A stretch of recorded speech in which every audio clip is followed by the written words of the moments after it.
Muito boa tarde, estamos começando mais uma edição do Jornal Folha do Vale, através da TV Folha do Vale. Hoje é terça-feira, dia 15 de setembro de 2020 e vamos para a primeira notícia. Brincadeira entre tio e sobrinho quase acaba em tragédia no assentamento Barra do Marco. Uma brincadeira entre família quase terminou em tragédia no assentamento Barra do Marcos, distante a cerca de 6 quilômetros do centro de Pontes e Lacerda. O fato ocorreu na noite de domingo. O atentado ocorreu entre tio e sobrinho. A polícia militar foi acionada e dentro de um veículo localizou uma arma de fogo que estava municiada. O tio recebeu voz de prisão e foi conduzido para a delegacia. O sargento Astrogildo da Polícia Militar salienta na oportunidade o trabalho policial que culminou com a prisão em flagrante do principal suspeito. Nós estávamos atendendo um BO de acidente de trânsito, onde tinha uma pessoa alcoolizada também, né? E nesse momento, apareceu esse condutor do veículo Gol verde, conduzido pela testemunha Dodô, até então, né? E nisso ele nos parou o veículo e nos abordou, informando que tinha duas pessoas conhecidas dele, que um deles estava armado. Nisso, tiramos os dois do veículo, foi feita a busca pessoal, não foi encontrado nada. Posteriormente foi feita a busca veicular. Nisso foi encontrado o revólver calibre 38. Antes também o Dodô tinha apresentado a nós as munições e falou que um deles estavam armados. E foi feito então, foi encontrado a arma e foi feito então a detenção dos dois. Posteriormente foi ouvido os dois, né? E um dos suspeitos disse que encomendou a viagem para levar eles até a comunidade Barra do Marcos. Lá ele ia ver o sobrinho dele. Só que o Dodô, testemunha, não sabia até o momento. Chegando lá, essa testemunha, esse suspeito apontou a arma para o sobrinho dele. Logo foi desarmado por Dodô e o outro amigo que estava com eles ali também ajudou. Aí pegou e o Dodô tirou as munições e falou: vamos embora, deixar vocês aqui, vai dar mais problema. Aí eles concordou, tal, o sobrinho dele meio assustado.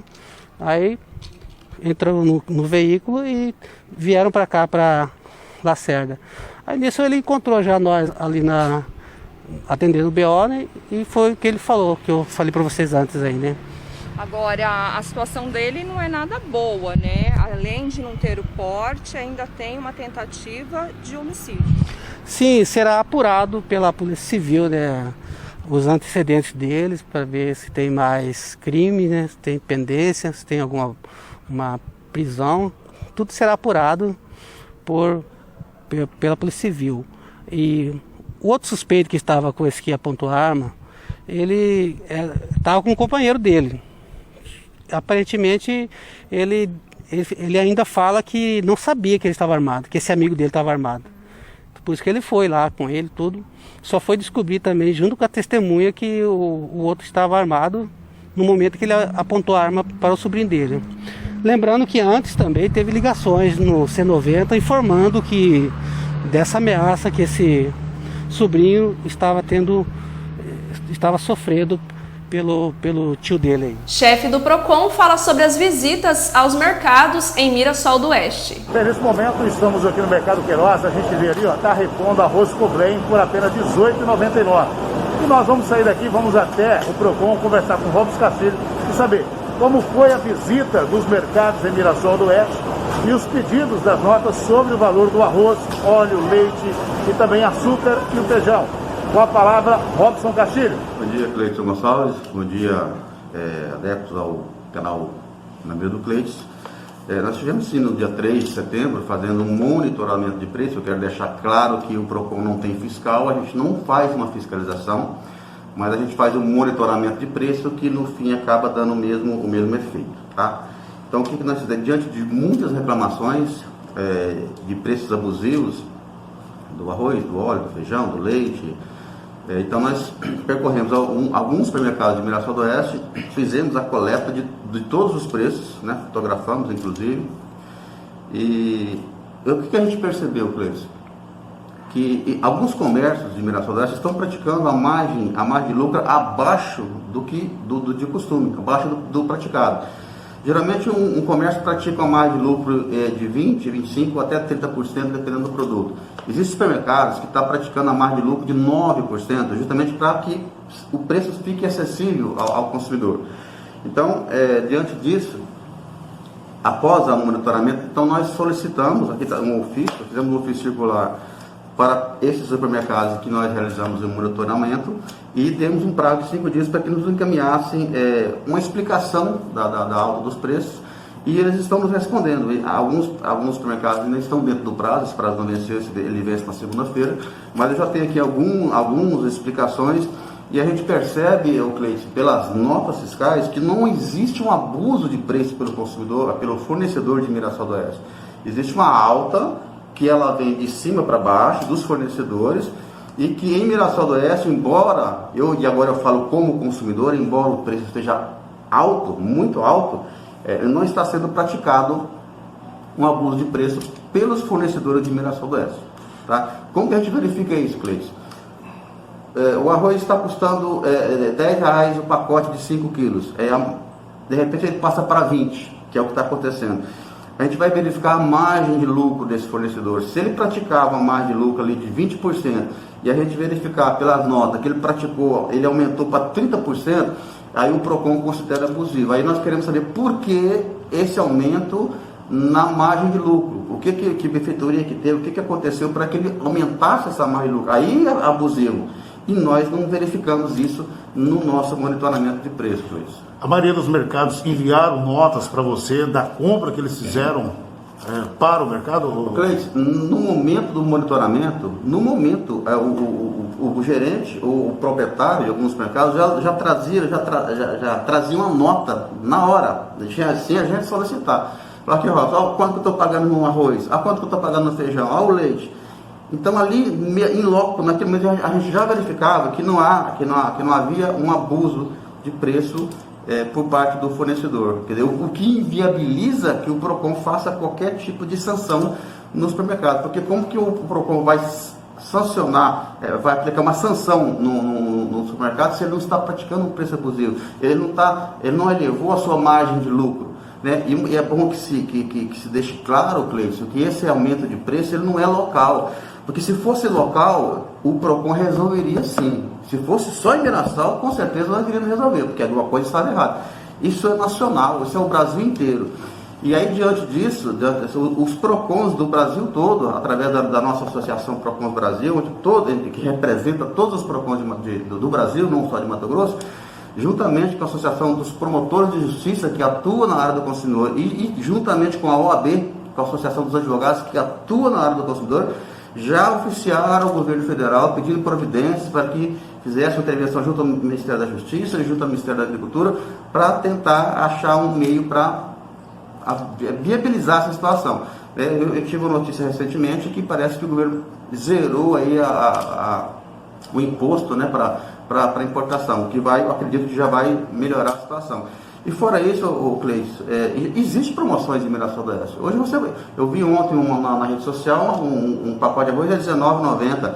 Agora hoje eu fiquei sabendo que tem por R$18, né, R$18,99. R$18,99. Quer dizer, então, assim, os supermercados, os comerciantes de Mirassol estão tentando amenizar a situação, estão diminuindo no máximo a sua margem de lucro para poder atender a demanda, né, aos consumidores. Porque a gente sabe, o Cleiton, que existe consumidor que só tem ali o arroz e o feijão para comer. A gente sabe que existe essa situação.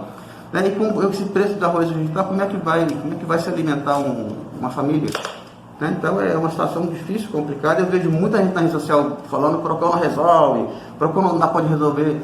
A gente resolve quando é resolvível, a gente soluciona quando é solucionável. E isso é um caso nacional. E quando o caso é nacional, foge à espera do PROCON municipal. Robson, algo mais para informar a sociedade de Mirassol do Oeste? Cleiton, eu só queria dizer que nós estamos atentos, tá? Nós estamos atentos a essa questão de alta de preço, tudo. Nós fomos fazer esse monitoramento para dar uma satisfação para a sociedade, que o PROCON não está dormindo, o PROCON está parado. Né? Se os preços não baixaram, se nós não conseguimos, é porque está fora da nossa competência. Porque se tivesse, eu garanto para você que a gente traria uma solução para o consumidor, como a gente traz em diversos outros casos aqui no PROCON de Minas Nordeste. Polícia Civil de Pontes e Lacerda desvenda crime. O crime aconteceu na madrugada de sexta-feira, bem em frente ao mini estádio Nivaldo Assunção. A vítima, Juarez Gonçalves Lemes, foi executado com vários disparos de arma de fogo.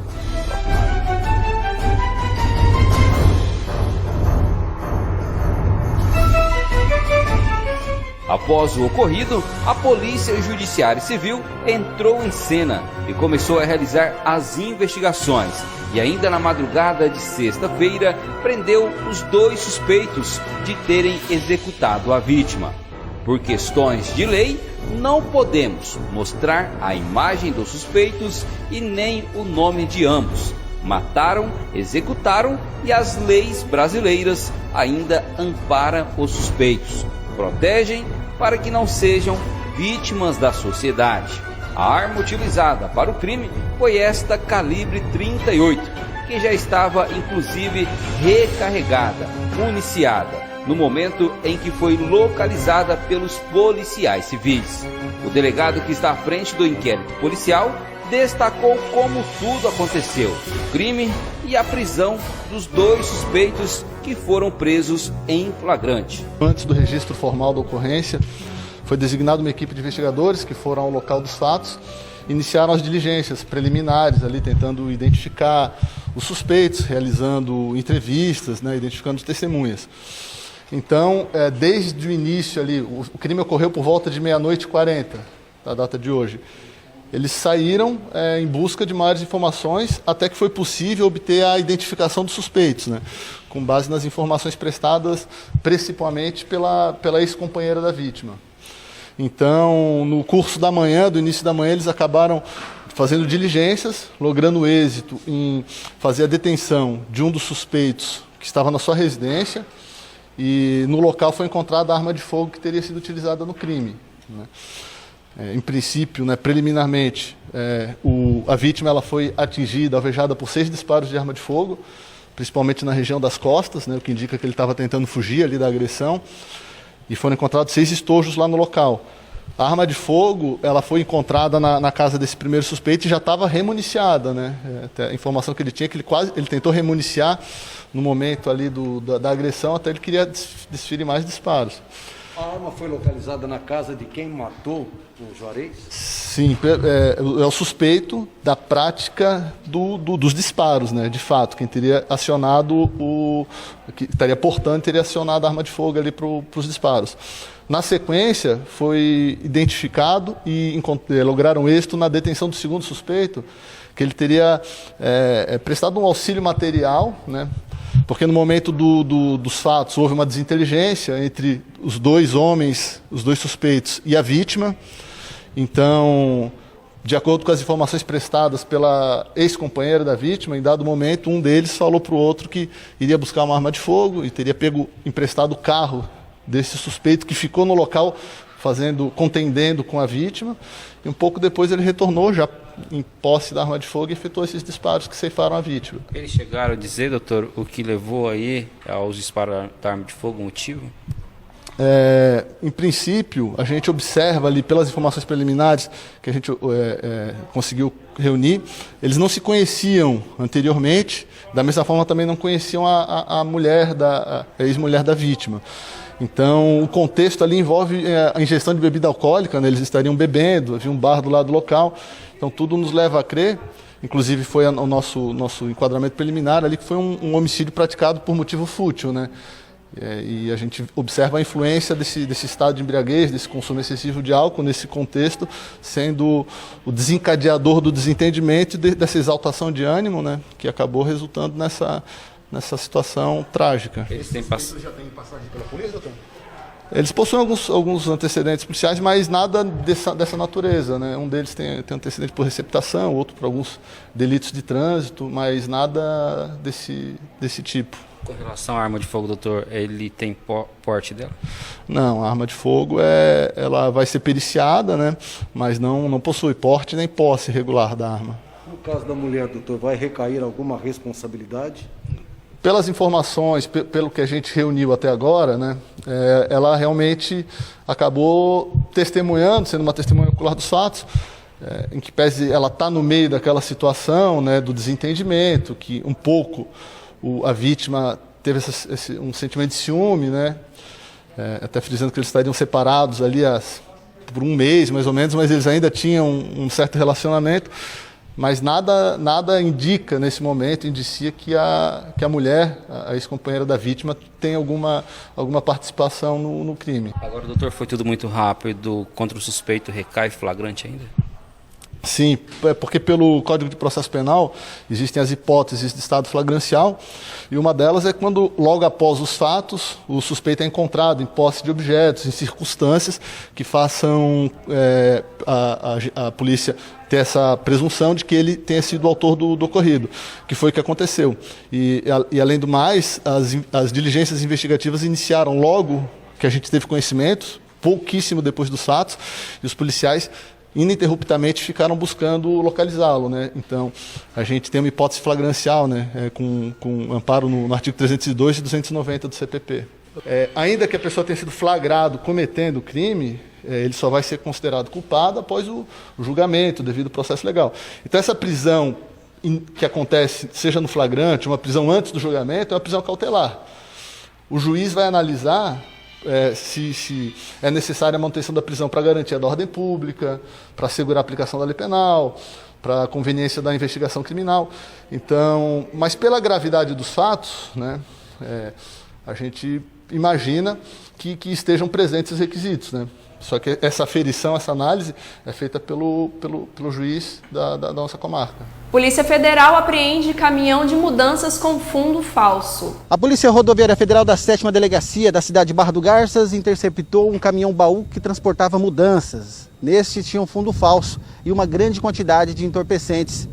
Uma pessoa estava conduzindo, uma mulher, foi presa em flagrante. E um homem que estava com ela também e estava com documentação falsa. Este homem tinha diversas passagens criminais. É positivo. A Polícia Rodoviária Federal, ela vem intensificando cada vez mais as fiscalizações, né? Não foi diferente, uma abordagem de rotina. Abordamos o veículo. Esse veículo, a princípio, estava transportando mudanças, saindo do município de Várzea Grande, destino a Água Boa. Após fazer a entrevista, a conversa com as pessoas envolvidas, um homem e uma mulher, um casal, nós identificamos um nervosismo, né, e uma contradição no que ambos diziam. Pedimos a identificação das pessoas, que é de praxe, né? A polícia faz a identificação veicular de pessoas também, e verificamos que o RG do condutor, ele casava com o RG de uma moça de 21 anos. Né? Após análise no Instituto de Identificação Civil lá do Piauí, a gente confrontou as informações e viu que ele estava de documento falso, usando-se de documento falso. Isso já ensejou uma fiscalização mais detalhada e aprofundada no veículo. E não foi difícil encontrar, realmente. A equipe mediu a parte externa do veículo, do baú, especificamente onde vem a carga, e mediu internamente e viu que tinha uma discrepância aí de 30 centímetros. Essa discrepância foi verificada que poderia ser um local de armazenamento de entorpecentes e ilícitos em geral. A equipe, então, foi mais incisiva no condutor e ele acabou confessando que estava transportando uma quantia de 134 aproximadamente quilos de maconha. Então a equipe abordou o veículo, fez a verificação, a checagem e através da checagem chegou na droga no ilícito. Essa quantidade de entorpecentes, provavelmente o caminhão sendo da condutora, pode ser que o entorpecente poderia ser dele mesmo ou ele estava fazendo apenas o transporte dele? A gente não pode especular nesse sentido, né? A gente sabe sim que esse veículo infelizmente trafegava bastante, então provavelmente já fez mais de uma viagem transportando ilícito. Mas dessa vez ele caiu aqui em Barra do Garças, a equipe aqui está atenta a esse tipo de conduta e vamos retirar esse veículo de circulação e as pessoas foram encaminhadas para o Departamento de Polícia Civil para esclarecimentos, né, e ficaram guardados lá. Eles já tinham passagem pela polícia?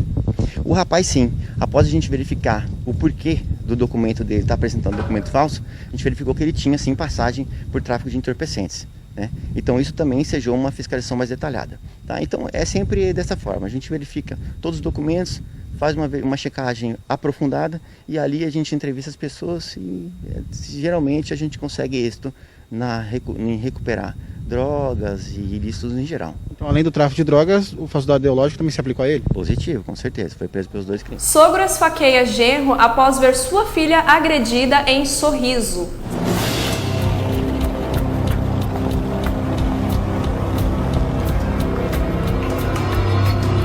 Um desentendimento familiar entre genro e sogro quase termina em tragédia no bairro Jardim Itália, em Sorriso, na tarde deste domingo. Segundo informações, o sogro tentou agredir o genro porque ele teria agredido sua filha. E isso acontece frequentemente. Já a filha relatou à reportagem que isso não passa de imaginação do pai, que não tem agressão. Mas isso tudo não foi suficiente para evitar que as agressões acontecessem em uma confraternização, já que a filha e o genro moram em Lucas do Rio Verde e teriam vindo para Sorriso para passar o domingo. Meu pai esfaqueou meu marido. Nós estávamos conversando, aí ele achou que nós estávamos brigando. Sabe o que ele fez? Esfaqueou meu marido. Esfaqueou, achou que estavam brigando. Tá aí então esse caso. Corpo de bombeiro aqui. Não, você vai comigo. O meu filho tá aqui. Aí o pessoal que estão aqui. O sogro, que estava bastante ferido, também conversou com a reportagem e deu a versão dos fatos. Você agrediu? Ele agrediu? Quem começou a briga? Ele agrediu minha filha, foi em cima. Ele agrediu sua filha? Em cima. Você já tinha brigado com ele antes alguma vez ou não? Não. Só que é novo, não aguento com ele. É? Eu não aguento ele ainda, mas tem vez de eu no chão do ar, não conseguiu. Mesmo. Difícil a situação? Não. Quantos anos o senhor tem? 59. E o seu genro tem quantos anos? Tem 20 e pouco, né? 20 e poucos anos. Quando nós conversamos com a sua filha, ela falou que o senhor achou que ele tinha agredido ela. Então, sua filha reclamou alguma coisa? Tá defendendo, mas tá agredindo, rapaz. É? Ela tá defendendo ele. É mesmo? Tá defendendo ele. A mulher quer defender o esposo, né? É. Mas o senhor agrediu ele com faca ou quem que agrediu? Os dois brigaram de faca ou não? Esses ferimentos. Esses ferimentos é de faca? O senhor ou o senhor? É só tombos, mano. Ah, só briga mesmo. Mas não teve esfaqueamento? Não sei. Não sabe? É, mas ele tá bem agredido, ele tá bem ensanguentado também na cabeça. Nós conversamos com ele agora há pouco também. Mas é... Eu quero que ele morra. O senhor quer que ele morra? Pra nunca mais bater em fia de homem. É, tá certo. A polícia militar esteve no local para confeccionar um boletim e encaminhar as partes para a delegacia. Agressão no hospital de Mirassol do Oeste, secretário fala sobre o caso. No Hospital Samuel Greve, no final de semana prolongado, aqui aconteceu um fato lamentável. Teve um cidadão viradolense que chegou aqui para ser atendido, ou a pessoa que ele trouxe para ser atendido, e no caso deveria aguardar alguns minutos, esperar um pouco, e assim não houve essa espera e teve aí uma agressão verbal e também uma tentativa de agressão física. E nessa tentativa de agressão física, onde veio aí quebrar o monitor do HSG e também a funcionária. Para falar sobre esse caso, aqui vamos conversar com o secretário Maxwell e falar o que realmente aconteceu na data desse feriado prolongado que aconteceu essa semana em Mirassol do Oeste. Com a palavra o secretário Maxwell. Bom dia. Foi basicamente isso, né? O paciente chegou, após efetuar a triagem, né, que é onde o enfermeiro realiza os procedimentos básicos, para enquadrar na questão da classificação de risco, né, porque o hospital não é por ordem de chegada, é por classificação de risco. Isso significa que se tem algum paciente com uma febre leve e tem um acidentado, o acidentado é atendido primeiro. Então essa é a ideia da classificação de risco, enquanto nas unidades básicas é por ordem de chegada, porque entende-se que as pessoas podem aguardar esse atendimento. Então nós recebemos esse paciente no final de semana, e ele foi classificado de risco baixo, né, que poderia estar aguardando, porém o esposo, né, da paciente não ficou contente com essa classificação e após efetuar algumas ofensas verbais, o mesmo também tentou dar um tapa na recepcionista, acertando o monitor, e, enfim, foi encaminhado, ligaram para a polícia, né? A polícia compareceu e saiu em busca do cidadão, foi encontrado nas proximidades do hospital materno e encaminhado lá para depoimento, né? E até a informação extraoficial que me chegou é que ele passou o final de semana preso, né, devido ao fato. E agora a gente vai aguardar o restante do processo em andamento. A Secretaria, em nome do secretário, o município tomou as providências cabíveis, deu total apoio à atendente do hospital, fazendo assim o BO? Justamente, né? Todo o apoio foi dado, está sendo dado e será dado à nossa colaboradora. Maxwell, como você vê isso? Você vê o quê? Que a atitude de pessoas assim, que na verdade quer chegar e ser atendido na hora, como você vê essa situação? Olha, primeiramente a gente vê com tristeza, né? Porque as pessoas que determinam essa classificação de risco estão agindo de acordo com a lei, primeiramente. E se tratando de hospital, como eu já disse, é classificação de risco. Uma pessoa que tem uma lesão leve, ela precisa dar prioridade para uma pessoa que tem uma lesão mais grave. Qual a lógica de se atender uma pessoa, um exemplo, com o dedo quebrado e deixar um acidentado aguardando realizar o procedimento nesse dedo quebrado? Então não faz sentido. E a questão do hospital é urgência e emergência, que são esses casos. Então as pessoas, pela classificação de risco, elas têm que aguardar. E a gente vê com tristeza também pelo lado humano, né? Pelo lado humano de tudo isso que a gente vem vivendo com relação ao Covid, com relação a essa situação da saúde. Eu me lembro que não muito tempo atrás as pessoas tinham que chegar 5 horas da manhã, 4 horas da manhã numa unidade básica, isso não é Mirassol, isso era Mato Grosso, para conseguir uma ficha e ser atendido. Hoje a gente observa que existe um atendimento, muitas vezes até melhor do que em atendimento particular, em consultórios particulares, com relação a horário. E mesmo assim as pessoas não conseguem ficar 10, 15 minutos no aguardo. Então isso é triste. Isso é triste. A gente observa pelo contrário, a gente passa por isso, paga R$400, R$500 numa consulta e aguarda 5, 6 horas. E aqui no público as pessoas para esperar 20 minutos acham que é um absurdo. Então a gente vive um momento que a gente precisa repensar também o ser humano, repensar a nossa sociedade com relação a essas situações. É o que a gente sempre fala. As pessoas postam fotinhas em rede social elogiando o colaborador da saúde como herói, e quando tem a possibilidade de tratar bem o profissional da saúde, tem uma ação dessa. Eu digo e repito, o profissional da saúde, ele é um profissional como qualquer outro que quer ser tratado com respeito. Chegamos ao fim de mais uma edição do Jornal Folha do Vale e voltaremos amanhã, quarta-feira. Tenham todos uma boa tarde.